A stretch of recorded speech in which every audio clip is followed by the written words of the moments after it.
It is interesting, I think, the way so many stories in the Bible begin in the middle of a crisis. So many of the iconic stories of the Bible begin in dire moments of desperation or trouble. In this story that Diane just read, in this story we meet the prophet Elijah in the middle of a drought, in the middle of a famine, and the story shows us despair both large and small. In the big picture, in the broad view, we're told that the wadi had dried up, the river had run dry because there was no rain in all the land. In the big picture, there was the crisis of a drought. And then in the small view, in the section we heard, in the personal and the particular, and in the way that it shows us the lives of regular folks, the story brings us to a woman and her son, two people who, when we meet them, were in the process of starving to death. The story brings us into the presence of the particular human suffering brought on by the drought. These days, it can feel like so many of our stories begin in the middle of a crisis. It feels like our culture is in crisis. It feels like our politics is in crisis. It feels like the international world is in crisis. Even going to the grocery store can feel like a crisis when everything costs more than it used to. Churches are in crisis. Gun violence is in a crisis. The climate is in crisis. So many of our stories begin right now in the middle of a crisis, in big global ways that feel really enormous, and in ways that feel specific to each of our individual lives. It can feel like we are living our lives through times of consequence and trouble. Into this moment of crisis in 1 Kings, God sent a meal. Now, on the one hand, that might feel like an obvious thing for God to do. In the midst of a famine, we would hope that God would be sending the people food to eat. Feeding hungry people is exactly the kind of thing I would hope God would be doing. But God did not only send food, God did not beam down food to Elijah and to this woman and her son like Scotty from the Enterprise. God did not simply make food appear for them. God did not DoorDash them some groceries. Instead, God saw that Elijah and the woman and her son were all hungry, and God sent them to each other. And in each other, all of them were saved. I think it's curious that the central ritual of Christianity is a meal. It's strange that out of all the stories of Christianity, out of all the things Jesus ever said and did, that a meal is the most binding and enduring thing we still do together. When we boil it all down to its essence, in the midst of all the times of crisis and all the times of peace and all the times in between, when we boil it all down to what Jesus asks us to do, we gather around a table and we share together what we have.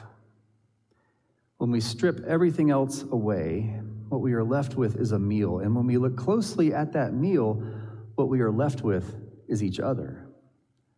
What we are left with is the fact that we have been sent to each other. Today is World Communion Sunday. Today marks the time when churches all over the world share in communion. We share in this ritual of gathering around a table as a way to remember our essential unity. In times of crisis, in these fraught and fearful times, it can be easy to imagine that we are essentially divided. It can be easy to think that we belong apart from each other. It can be easy to emphasize all the things that separate us from each other, and there are many. But World Communion Sunday is here to remind us that in times like these, God has sent us to each other. God has sent us food, but more than that, God has sent us to feed each other and all of God's children, and God has sent us together around the table with each other. About a week ago, my social media feeds lit up with pictures from downtown Littleton. In late September, Littleton hosted an event called Longer Tables, which is one of many events like it that have been held around the country. I happen to know a lot of folks from Littleton, so my social media feeds were full of people sitting at tables lined up along the main street of the town, tables stretching 1 mile long, lined with people sitting together and eating. A mile worth of tables and a mile worth of table fellowship, both sides, people meeting each other and sharing food together and learning about each other over a meal. As I looked at those pictures, as I saw the joy and the surprise on the faces of those at the tables, I found myself thinking about how we still need that in this world. We still need to learn how to connect with each other over a meal. We still need to know how to gather around a table. We still need to recognize that we have been sent to each other to feed each other. Now, more than ever, we need to recognize that God has sent you to me, and God has sent me to you, and that God has sent us, the church. God has sent us to the world.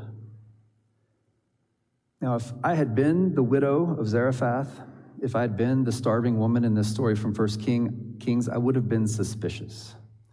If I'd been the widow, I would have had a lot of questions for Elijah and for God. Elijah came to her at a difficult moment.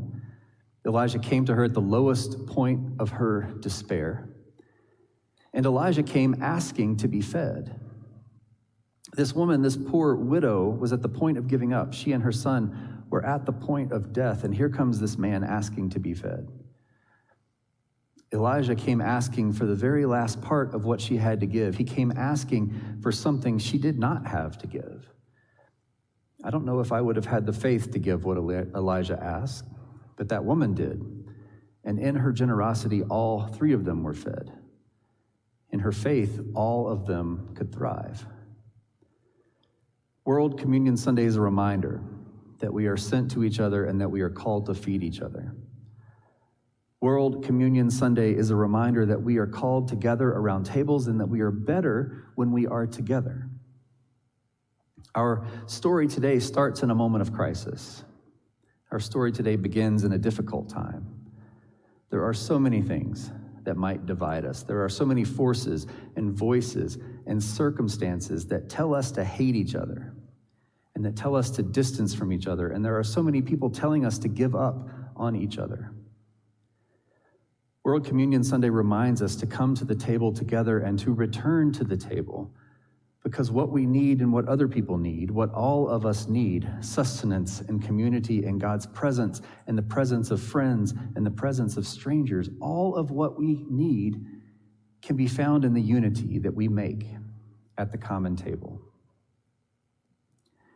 In a few moments, we will have the opportunity to gather around this table. We will have the opportunity to arrive for each other in this place. In a few moments, we have the opportunity to gather at this table with each other. And that is the gift of World Communion Sunday, because we will be gathering with each other here, and we will be gathering with others all around the world in a moment of unity. But the greater gift of World Communion Sunday, the greater gift of this ritual, the greater gift of each other, I think, is that we are all invited here always. We are all invited here forever in whatever moments of crisis or peace or trouble or plenty that we find ourselves in. And we are all invited here to show up for each other and to feed each other and to offer a place at the table for all of God's people. We are always invited to return to this table, and for that, we give thanks. Amen.